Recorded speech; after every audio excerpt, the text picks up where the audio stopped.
Welcome back once again guys, मैं Mohammad हादिस।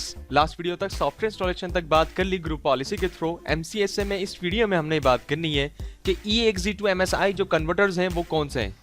Basically Google अगर हम करते हैं तो बहुत से ऐसे प्लेटफॉर्म्स हैं, सिंपल भी हैं मुश्किल भी हैं, जो EXE टू MSI कन्वर्ट करना हमें सिखा देते हैं। लेकिन प्रॉब्लम ये होती है कि साइलेंट मोड के ऊपर MSI बिल्ड करना, और वही एक एबिलिटी है सर्वर पर डिप्लॉय करते वक्त। तो हमने इस बात को जानना है कि जो साइलेंट मोड है बेसिकली वो MSI बिल्डर हम कैसे क्रिएट कर सकते हैं। ठीक है, फॉर एग्जांपल हमारे पास एक सॉफ्टवेयर है विनरार पर हम राइट क्लिक करके यहाँ प्रॉपर्टीज पे चेक करते हैं कि इसका जो फाइल एक्सटेंशन है वो क्या है। ये .exe फाइल है, MSI नहीं है, हमने इसको MSI के अंदर कन्वर्ट करना है। अब क्या मेथड्स हैं वो देखते हैं। और एक और बात जानते हैं गाइस, जब कभी हमारे कंप्यूटर में एक विनरार जो कि सॉफ्टवेयर कॉमन सा सॉफ्टवेयर है, ज्यादातर लोग मतलब बहुत से लोग जानते हैं इसे, हम राइट क्लिक करके अगर न्यू पर आए और फोल्डर पे क्लिक करें और इस फोल्डर पर राइट क्लिक करें तो हम देख सकते हैं जब अगर विनरार हमारे कंप्यूटर्स में इंस्टॉल नहीं होता तो यहाँ पर इसके कोई भी एक ऑप्शन या एट्रीब्यूट्स नजर नहीं आ रहे होते जो कि विनरार वाले होते हैं, जिसको ऐड टू अचीव या एक्सट्रैक्ट हियर वगैरह के ऑप्शंस हमारे होते हैं। तो हमने क्या किया, विनरार को MSI बिल्ड करना है किस सॉफ्टवेयर के थ्रू। यहाँ पर हमने एक सॉफ्टवेयर इंटरनेट से डाउनलोड रखा है MSI रैपर के नाम से, जिसको आप जस्ट सिंपल फ्रीली इंस्टॉल करेंगे। लिंक आपको डिस्क्रिप्शन में दे देंगे। इंस्टॉलेशन के बाद आपके पास ये आइकन डेस्कटॉप पे ऐसे आ जाएगा। अच्छा, MSI मैंने एक बिल्ड किया था लेकिन उसमें एक इशू था तो उसको डिलीट कर देते हैं हम, और यहाँ से नया एक MSI बिल्डर यानी EXE टू MSI एक फाइल हम क्रिएट करते हैं और उसके प्रोसीजर्स भी हम जानते हैं। तो सबसे पहले हमें क्या करना है, विनरार पर राइट क्लिक करके ओपन करना है, यानी EXE को इंस्टॉल करना है। इंस्टॉलेशन का मकसद ये है, जब आप विनरार अपने कंप्यूटर में इंस्टॉल करेंगे तो उसकी एक हार्डवेयर आईडी होती है, एक सॉफ्टवेयर आईडी होती है जो कि हमारे कंप्यूटर में इंस्टॉल्ड होती है, और उस आईडी के ऊपर हम MSI जो बिल्डर होगा उसको बाउंड करते हुए हम ये पैकेज इंस्टॉल करते हैं। तो सबसे पहले आपको उस सॉफ्टवेयर को कंप्यूटर में इंस्टॉल करना लाजमी है जो आप बिल्ड कर रहे हैं। अच्छा, इंस्टॉलेशन के बाद हमने ओके करके नेक्स्ट करके क्लोज किया और उसके बाद MSI बिल्डर हम खोलते हैं, और याद रहे इसका जो सेटअप है वो हमने डेस्कटॉप पे रखा है। MSI आगे फ्री वर्जन है गाइस, हमने खरीदा बनी है, फ्री ऑफ कॉस्ट है, और ये काम वो वाले काम अंजाम दे रहा है जो हम चाहते हैं। हमने नेक्स्ट किया, नेक्स्ट करने के बाद यहाँ से इस ब्राउज पे क्लिक करते हैं। क्लिक करने के बाद यहाँ से हम आ जाते हैं डेस्कटॉप पर। डेस्कटॉप पे आने के बाद यहाँ से उस सेटअप को ढूंढते हैं जो सेटअप हमने वहां पर MSI में कन्वर्ट करना है। तो विनरार का सेटअप ये आ गया पूरा, जो कि डेस्कटॉप पे हमने रखा था, जहां से इंस्टॉलेशन की थी। करने के बाद हमने ओपन किया, और ओपन करने के बाद नीचे वो फोल्डर बता रहा है जहां वो MSI बिल्डर आपको बना के दे। हमने कहा उसके डेस्कटॉप पे बनाइए और हमने सेव कर दिया। सेव करने के बाद नेक्स्ट करते हैं। नेक्स्ट करने के बाद यहाँ से ये पूछता है एप्लीकेशन आईडी। मैंने जैसे आपको बताया था, जो कोई भी सॉफ्टवेयर होता है उसके एक अपनी आइडेंटिफिकेशन के लिए एक आईडी जनरेट होती है। तो उसके लिए हमने लुकअप पे क्लिक किया तो हमारा कंट्रोल पैनल में जितने भी सॉफ्टवेयर इंस्टॉल्ड होंगे वो सारे यहाँ आ जाएंगे, और इसमें हमने वो सॉफ्टवेयर ढूंढना है जो विनरार हमने वहां देखा। तो विनरार की देखें आईडी यहाँ आ रही है, ये 64 बिट है।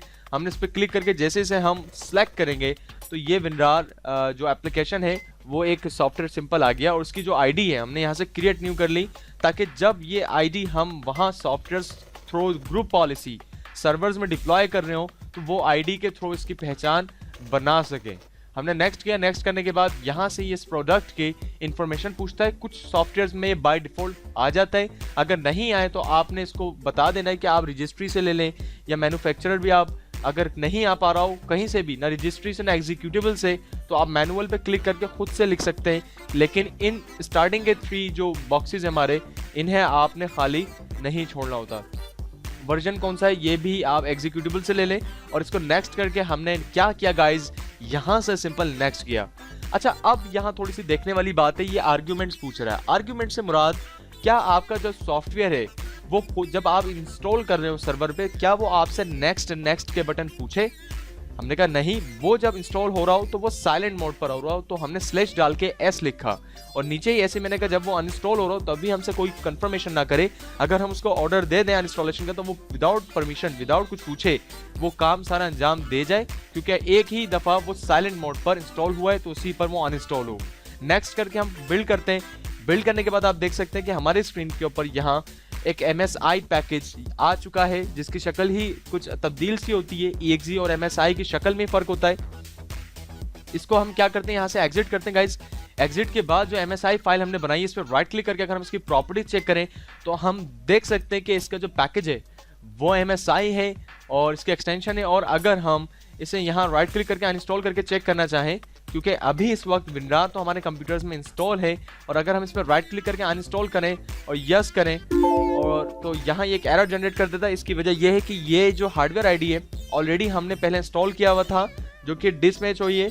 हम स्टार्ट आर करते हैं गाइस, कंट्रोल पैनल पे जाते हैं appwiz.cpl, यानी वहां से जहां से प्रोग्राम्स हम अनइंस्टॉल करते हैं, और ओके करने के बाद नीचे आते हैं। यहाँ से जो विनरार का सॉफ्टवेयर है इस पर डबल क्लिक किया हमने, यस करते हैं, तो ये सॉफ्टवेयर यहाँ से अनइंस्टॉल हो जाएगा। और इसको फिर देखते हैं कि दोबारा इंस्टॉलेशन हम अपने exe वाले सेटअप से नहीं, हम अपने MSI वाले सेटअप से इंस्टॉल करके चेक करते हैं। हमने इस पर राइट क्लिक किया, राइट क्लिक करने के बाद इस पर जेस इंस्टॉल पे क्लिक करके हम यस और यस दोबारा करते हैं। यस किया तो उसने हमसे ना नेक्स्ट पूछा ना फिनिश का बटन दिया। जस्ट सिंपली अगर हम फोल्डर पर राइट क्लिक करें तो आप देखें विनरार के ऑप्शंस हमारे पास सारे आ गए, और ये MSI पैकेज अब डिप्लॉयमेंट के लिए रेडी है। वैसे मेरे हिसाब से कुछ इशू है, वरना अनइंस्टॉल का मेथड भी जो है उस पर एरर जनरेट नहीं करना चाहिए। आप जो पैकेजेस खुद से डिजाइन करें तो उस पर दोनों बातों को जानिएगा कि वो इंस्टॉल भी हो पा रहे हो करेक्टली और अनइंस्टॉल भी हो सके। तो आई होप गाइस आपको क्लियर हुआ हो।